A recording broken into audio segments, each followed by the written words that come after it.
Hello बच्चों, कैसे हो आप सब? हॉलीडेज एंजॉय कर रहे हो? लॉकडाउन है। ठीक है, लास्ट क्लास में हमने क्या किया था? हमने एक एक्टिविटी पढ़ी थी।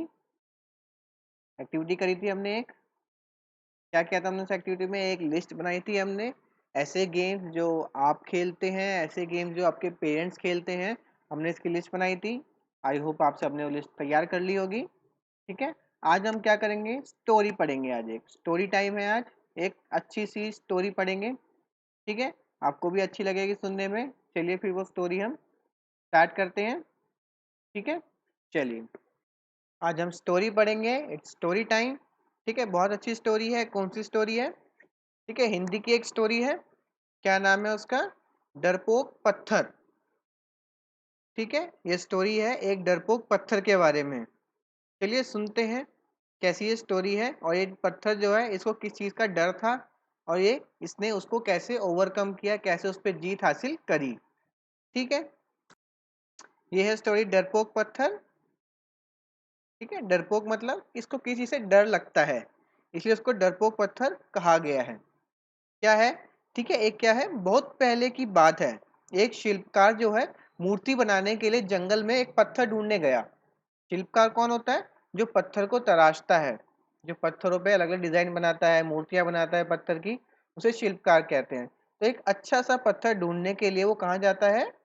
जंगल में जाता है। वहां उसको एक बहुत सुंदर सा पत्थर दिखाई देता है, जिसको देखकर वह बहुत खुश हो जाता है, और कहा कि मूर्ति बनाने के लिए बहुत ही सही पत्थर है। और अपने माइंड में कहता है अपने आप को कि मूर्ति बनाने के लिए पत्थर बहुत ही सही पत्थर है। जब वह थोड़ा आगे बढ़ता है तो उसको वहां पर एक और पत्थर मिलता है, तो वो उस पत्थर को भी अपने साथ ले चलता है। अब जब वो घर पहुंचता है तो उसने पत्थर पे अपने औजारों से, हथौड़े से, छेनी से उस पे कारीगरी करना शुरू कर दिया, मतलब उस पे काम करना शुरू कर दिया। शिल्पकार था तो क्या बनाता? मूर्ति बनाता उसकी। तो उसने मूर्ति बनाने का काम एक पत्थर पर शुरू कर दिया। औजारों की चोट जब पत्थर पर हुई तो वह पत्थर बोलने लगा। अब जैसे ही छेनी हथौड़ा लेके वो शिल्पकार उस पे हथौड़े से चोट मारने लगा तो पत्थर बोलने लगा। क्या बोला? कि मुझको छोड़ दो, इससे मुझे बहुत दर्द हो रहा है।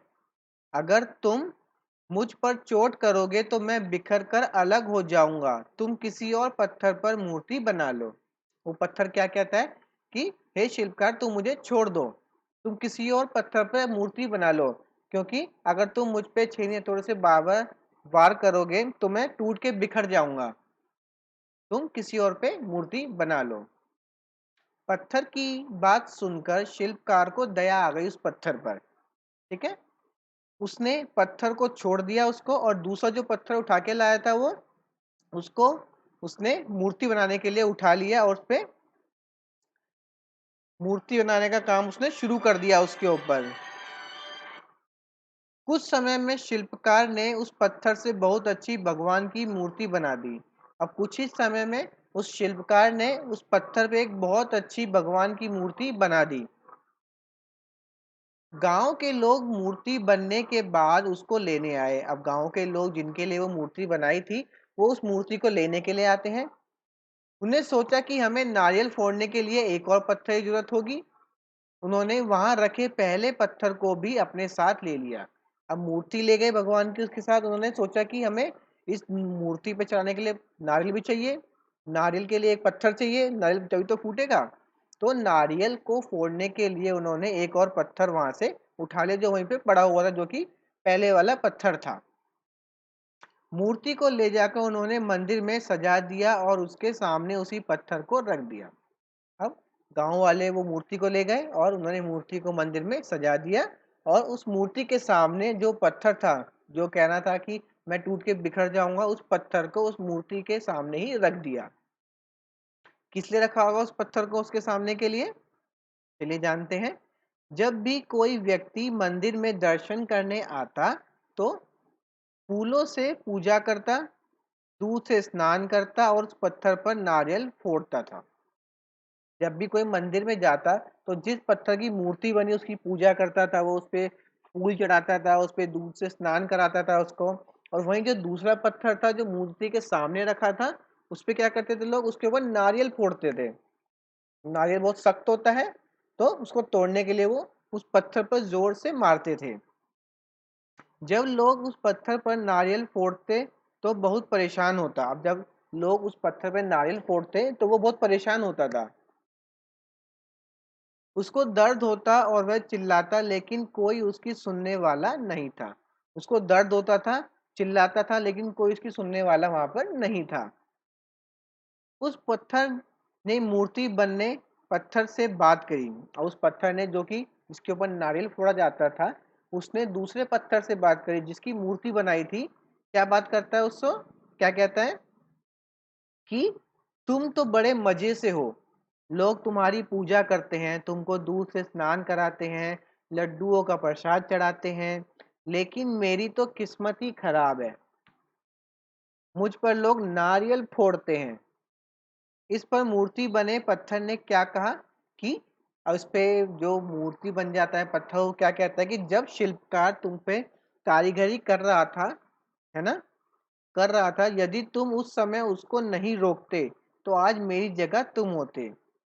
पत्थर क्या कहता है, यदि उस समय जब कारीगर तुम्हें तुम्हारे ऊपर काम कर रहा था, अगर तुम उसे उस समय नहीं रोकते तो आज मेरी जगह तुम होते, है ना, क्योंकि उसने मना किया था कि मुझे छोड़ दो, दूसरे पत्थर पे काम कर लो। लेकिन तुमने आसान रास्ता चुना, इसीलिए तुम दुख उठा रहे हो। अब क्योंकि तुमने आसान रास्ता चुन लिया, तुमने चोट से बचने का रास्ता चुना, तो तुम इसलिए दुख उठा रहे हो। उस पत्थर को मूर्ति बने पत्थर की बात समझ में आ गई। उस पत्थर को, जो मूर्ति बना पत्थर था, उसने जो बताया उसको वो समझ में आ गया अच्छे से। उसने कहा कि अब से मैं भी कोई शिकायत नहीं करूंगा। अब वो क्या कहता है पत्थर कि ठीक है, मुझे तुम्हारी बात समझ में आ गई, अब से मैं भी कोई शिकायत किसी से नहीं करूंगा। इसके बाद लोग आकर उस पर नारियल फोड़ते। ठीक है, अब से क्या हुआ कि लोग उसके पास आके नारियल फोड़ते थे उस पत्थर पर, और नारियल टूटने से उस पर भी नारियल का पानी गिरता, और अब लोग मूर्ति को प्रसाद का भोग लगाकर उस पत्थर पर भी रखने लगे। और अब लोग जब प्रसाद चढ़ाते थे तो पहले मूर्ति को चढ़ाते थे, उसके बाद उस प्रसाद को थोड़ा सा उस पत्थर के ऊपर भी रखने लग गए। ठीक है, उस प्रसाद का भोग उस पत्थर को भी लगाने लग गए जिसपे वो नारियल फोड़ा करते थे। और जब नारियल फूटता था तो उसका पानी भी उस पत्थर पर गिरता था, जिससे वो पत्थर बहुत खुश हुआ। ठीक है, तो कैसी लगी आपको ये कहानी, बताइएगा मुझे कमेंट में नीचे लिख के। ठीक है, इसकी कहानी से हमको क्या शिक्षा मिलती है, बताइए क्या शिक्षा मिलती है आपको इस कहानी से। इस कहानी से हमें यह शिक्षा मिलती है कि जब भी मुश्किल परिस्थितियां होती हैं, हमें उससे बिल्कुल भी नहीं घबराना चाहिए, क्योंकि जो मुश्किल परिस्थितियां होती है वो हमारे टेस्ट के लिए होती है, वो हमारा टेस्ट लेती है। ठीक है, जिसे हमें डटकर सामना करना चाहिए।